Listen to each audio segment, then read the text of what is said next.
জীবিত একটা কঙ্কাল দেখতে আসলাম ভাই।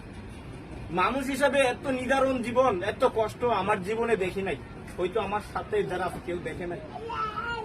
ভাই আল্লাহর হস্তে একটা শেয়ার করেন, আপনার শেয়ারের কারণে এই কঙ্কাল মানুষের একটু মৃত্যুর আগে একটু খাবার জুটবে ভাই।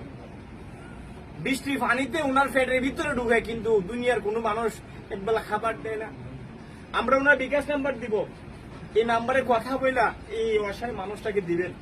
বাংলাদেশে একজন মানুষই শুধু আছেন, এই উনি, আসল নাম কি, এই আসন আলী, মাধবপুরের আসন আলী। যারা আছেন ভাই, বড় বড় বিল্ডিং এ ঘুমান, কোটি কোটি টাকা সাথে নিয়ে ঘুমান, বালিশের তলে টাকা নিয়ে ঘুমান, গ্যারান্টি দিলাম এই টাকা কোনো কাজে আসবে না, কবর পর্যন্ত যাবে না।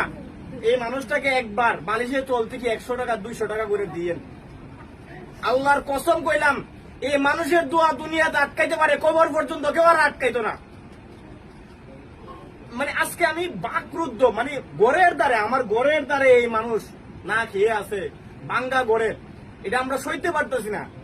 আমি মনে করি জাকির, তৌহিদ, নিয়াজ ভাই সব মানবিক মানুষ আসছে, এই ভিডিওটা তো বাংলাদেশে বাইরে লয়, এই গড় হবে, এই মানুষের মুখে খাবার জুটবে।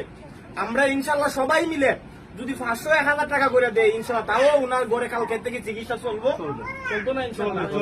তা আমরা নিজে গাড়ি থেকে ইনশাল্লাহ দিয়ে কালকে থেকে চিকিৎসা চালানো আল্লাহ ইনশাল্লাহ।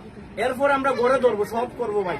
কারণ বাংলাদেশে ওনাকে যদি আমরা কিছু না করে দিতে পারি, সারা দুনিয়ার মানুষের কাছে আমরা আটকে যাবো, সারা আল্লাহর কাছে আটকে যাবো।